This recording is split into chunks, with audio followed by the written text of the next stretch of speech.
नमस्कार दोस्तों, मेरा नाम है प्रखर और आप देख रहे हैं प्रखर इनसाइट्स। दोस्तों 2 जून 2026 को दुनिया की सबसे प्रतिष्ठित फाइनेंशियल न्यूज एजेंसियों में से एक ब्लूमबर्ग एक आर्टिकल पब्लिश करती है और दावा किया जाता है कि भारत के रिजर्व बैंक ने शायद गुपचुप तरीके से अपना सोना बेचना शुरू कर दिया है।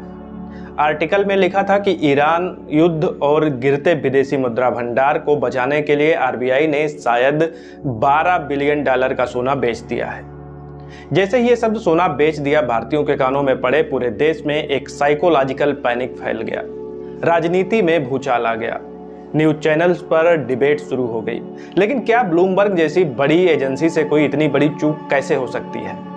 या फिर इंटरनेशनल मीडिया भारत के आंकड़ों को पढ़ने में पूरी तरह फेल हो गई, या फिर ये कोई एक गेम प्लान है? आज के इस वीडियो में हम जानेंगे कि कैसे सिर्फ एक शब्द ने पूरे देश की साइकोलॉजी से खेल लिया।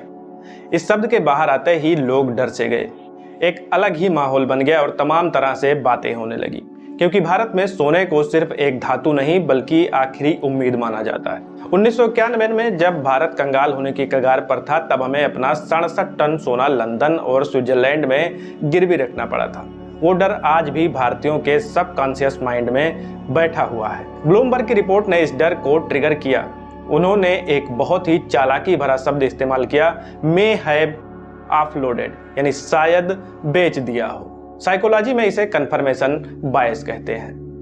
बाजार में पहले से खबर थी कि तेल महंगा हो रहा है, डॉलर के मुकाबले रुपया गिर रहा है, और ऐसे माहौल में जब ब्लूमबर्ग ने कहा कि आरबीआई सोना बेच रहा है, तो लोगों के दिमाग ने तुरंत मान लिया कि हाँ, हालत खराब है, इसलिए सोना बेचा जा रहा होगा। बिना फैक्ट चेक किए देश के बड़े बड़े बुद्धिजीवियों ने इस पर बातें करना शुरू कर दिया, जैसे आग में घी डालने जैसा। ये खबर जंगल में आग की तरह फैल गई। अब आते हैं असली इकोनॉमिक्स पर। आरबीआई ने खुद सामने आकर इस रिपोर्ट की धज्जियां उड़ा दी और साफ कहा कि उनका 880.52 मीट्रिक टन सोना पूरी तरह सुरक्षित है। पीआईबी ने भी फैक्ट चेक करके इस बात को खंडित किया और ब्लूमबर्ग के इस रिपोर्ट को झूठा साबित किया। हालांकि बाद में ब्लूमबर्ग ने भी अपनी गलती मानी और खबर को अपडेट किया, लेकिन सवाल यह है कि ब्लूमबर्ग को $12 मिलियन गायब कैसे दिखे? इसे समझने के लिए हमें आरबीआई के मई महीने के डेटा शीट में जाना होगा।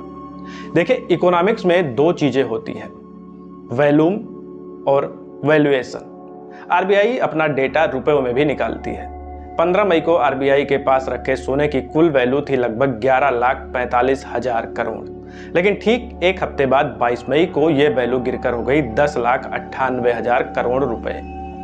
यानी सिर्फ एक हफ्ते में आरबीआई के रिजर्व से लगभग 46,000 करोड़ रुपए या लगभग $5 बिलियन की वैल्यू कम हो गई। अब ब्लूमबर्ग के एनालिस्ट ने इस कम हुई वैल्यू को देखा और सीधा निष्कर्ष निकाल लिया कि आरबीआई ने अपना सोना बेच दिया है। लेकिन सच्चाई क्या थी? सच्चाई ये थी कि मई के उन 2 हफ्तों में इंटरनेशनल मार्केट में सोने का भाव क्रैश हुआ था। उस समय ग्लोबल मार्केट में सोने का भाव लगभग $41 प्रति औंस गिर गया था। चूंकि आरबीआई के पास 880 टन सोना है, तो जब इंटरनेशनल बाजार में भाव 3% गिरा तो आरबीआई के टोटल रिजर्व की वैल्यू भी गिर गई। सोना कहीं नहीं गया, वो तिजोरी में ही रखा था, बस उसकी बाजार में कीमत कम हो गई थी। ब्लूमबर्ग ने इस प्राइस फ्लक्चुएशन यानी कीमत के उतार चढ़ाव को लिक्विडेशन यानी सोना बेचना समझा। यह फाइनेंशियल जर्नलिज्म का एक बहुत बड़ा ही ब्लंडर था। ब्लूमबर्ग की यह रिपोर्ट ऐसे समय में आई जब भारत सरकार लोगों से कह रही है कि सोना कम खरीदो। क्यों? क्योंकि हम सोना बाहर से इंपोर्ट करते हैं और उसके लिए हमें डॉलर चुकाने पड़ते हैं, जिससे हमारा रुपया कमजोर होता है। आरबीआई इस समय बहुत ही स्मार्ट तरीके से हमारी इकोनॉमी को मैनेज कर रही है। भारत दुनिया के उन चुनिंदा देशों में है जिसके पास $600 बिलियन से ज्यादा का विदेशी मुद्रा भंडार है। हम 1991 वाले भारत नहीं है जो डॉलर के लिए अपना सोना बेच दे। उल्टा पिछले कुछ सालों में आरबीआई ने इंटरनेशनल मार्केट से सोना खरीदा है, बेचा नहीं है। तो इस पूरी कंट्रोवर्सी से हमें क्या सीखना चाहिए? पहला, विदेशी मीडिया की रिपोर्ट्स को हमेशा गीता का ज्ञान नहीं मानना चाहिए। डेटा को मिसरीड करना इंटरनेशनल मीडिया में भी होता है।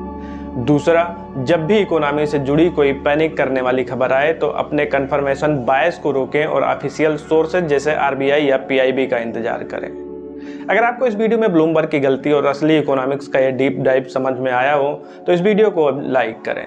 देश को असली फैक्ट्स बताने के लिए इसे शेयर करना आपकी जिम्मेदारी है। और अगर आप इकोनॉमिक्स और जियोपॉलिटिक्स को ऐसे ही गहराई से समझना चाहते हैं तो हमारे चैनल प्रखर इनसाइट्स को अभी सब्सक्राइब करें। मिलते हैं नेक्स्ट वीडियो में, तब तक के लिए जय हिंद, जय भारत।